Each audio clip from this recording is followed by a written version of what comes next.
বাংলাদেশের যে যত বড় চোর সে তত বড় ছাড়, এটা জানেন? অথচ মসজিদে গিয়ে একটা স্যান্ডেল চুরি করেছে, ওকে যে মারটা দিলেন, স্যান্ডেল কিন্তু 3 বছর ব্যবহার করেছেন, ও বিক্রি করতে গেলে কেউ নিবেও না। ওই চোরকে আগে মারলেন সবাই মিলে, এরপরে গাছের সাথে বাঁধলেন, এরপরে মেরে পুলিশকে দিলেন। আর যে চুরি করেছে 5,000 কোটি টাকা, তাকে বিমানবন্দরে গেলে একবার সার সার বলে সুন্দর করে অস্ট্রেলিয়া পাঠা দিচ্ছেন আপনি, তাই না? কানাডায় পাঠা দিচ্ছেন একটা চোরকে, কি সুন্দর আদর যত্ন করে। এগুলো সব আল্লাহর অভিশাপ। এরা এরা অভিশপ্ত জাতি। আল্লাহ যেন আমাদেরকে হেফাজত করে। কষ্ট পেলেন? হ্যাঁ, ও কষ্ট পাননি তাহলে, ভালো, আলহামদুলিল্লাহ। 2 নম্বর এলমের কথা বললাম তো, তার আগে আমার 3টা কথা আছে। কয়টা? 3টা। 1 নম্বর, সন্তানকে শিক্ষা দিবেন তাকওয়া, আল্লাহ ভীতি। 2 নম্বর শিক্ষা দিবেন আদব। 3 নম্বর শিক্ষা দিবেন আসসালাহ। কয়টা হলো তাহলে? মনে থাকবে তো? আগে যেটা বললাম ওটা কি হলো না? এতক্ষণ যেটা বললাম সেটা কিসের উপরে? দিনের জ্ঞান। তো দিনের জ্ঞানের আগে কয়টা আছে? আরো 3টা আছে।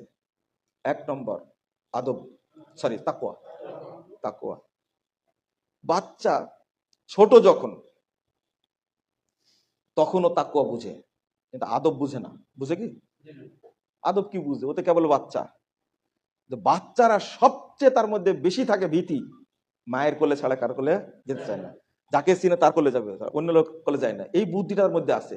এই জন্য আল্লাহ রাব্বুল আলামিন বলেছেন কু আনফুসাকুম ওয়া আহলিকুম নারা। সাহাবীরা অনুবাদ করতেন কি জানেন? সাহাবীরা অনুবাদ করতেন আউসু আনফুসাকুম ওয়া আহলিকুম বিতাকওয়াল্লাহ। তোমরা তোমাদেরকে এবং তোমাদের পরিবারকে আল্লাহ ভীতি শিক্ষা দাও, ওয়া আদিবুহুম, তাদেরকে আদব শিক্ষা দাও। তাহলে 2টা চলে আসলো এই জায়গাতে। প্রথম কি তাকওয়া, দ্বিতীয় কি আদব।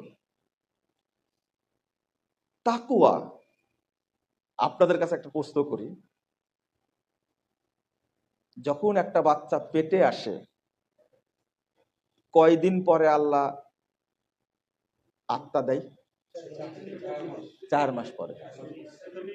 হ্যাঁ, 4 মাস পরে দেয় আত্মা। আচ্ছা, 4 মাস পরে দেয় কেন? এটা জন্মের 3-4 দিন আগে দিলে হতো না? বডি স্ট্রাকচার হয় না। না, এটা আগেও তো দিতে পারতেন, 4 মাস আগে আল্লাহ ইচ্ছা করতে পারতেন, কিন্তু 4 মাস পরে দেন কেন? বুঝেননি মনে, তাই না? কেন দেন? 4 মাস পরে আরো কতদিন থাকে? আরো 5 মাস। আরো 5 মাস থাকে, তারপরে বাচ্চাটা আসে। আল্লাহ চাইলে 2-3 দিন হওয়ার 2-3 দিন আগেও দিতে পারতেন, কিন্তু এটা 5 মাস আগে আত্মাটা দেন কেন?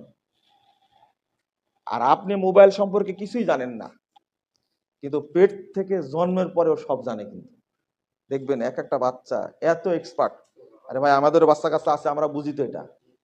আর বলবেন না যে আমি বুঝি না, বুঝি, আমরা বুঝি। কেমনে বুঝলো এগুলো সব? আগে ভাগে সব কোথা থেকে নিয়ে আসে?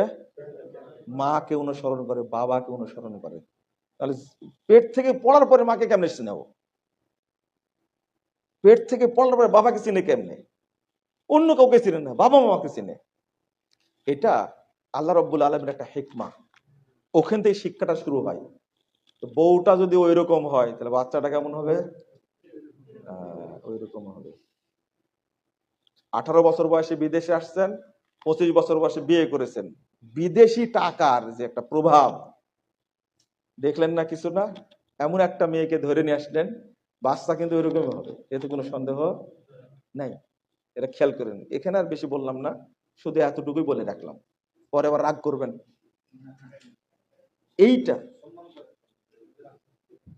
আপনারা খেয়াল রাখবেন, নিজের সন্তান বিবাহ দেওয়ার ক্ষেত্রে একটু কি থাকবেন, সচেতন থাকবেন।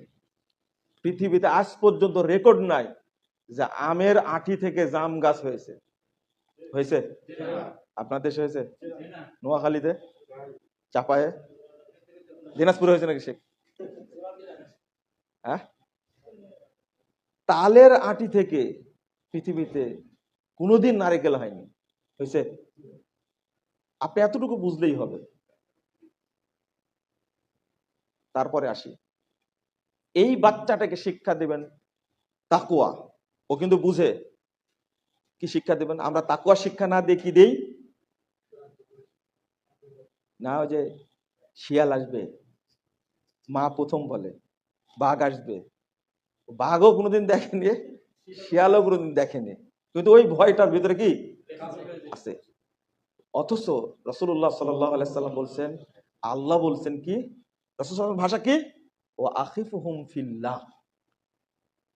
এখানে হাদিসটা আগে আসছে, সেটা হলো লা তারফা আনহুম আসাকা আদাবা।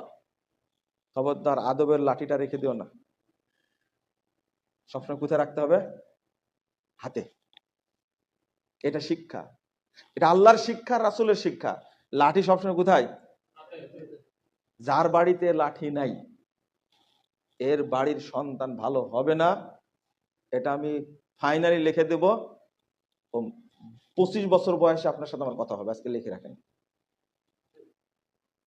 এখন আপনি যেমন আদব আছেন, আপনার সন্তানকে শাসন করেননি, ও কিন্তু বাদর হয়েছে। মদখোর, সিটার, না হলে লিডার, না হলে বাটপার, না হলে শয়তান, না হলে মদখোর, না হলে কি ধর্ষণকারী, না উজুবিল্লাহ। এরকম একটা দার্সের মধ্যে যে শেখ যে ভাষা প্রয়োগ করেছেন, নাউজুবিল্লাহ, আস্তাগফিরুল্লাহ। হ্যাঁ, ধর্ষণকারী হচ্ছে তো, তাও একটা মেয়েকে, কত মেয়েকে তো ধর্ষণ করতে আপনার সন্তান, হিসাব করেন আপনি। আস্তাগফিরুল্লাহ।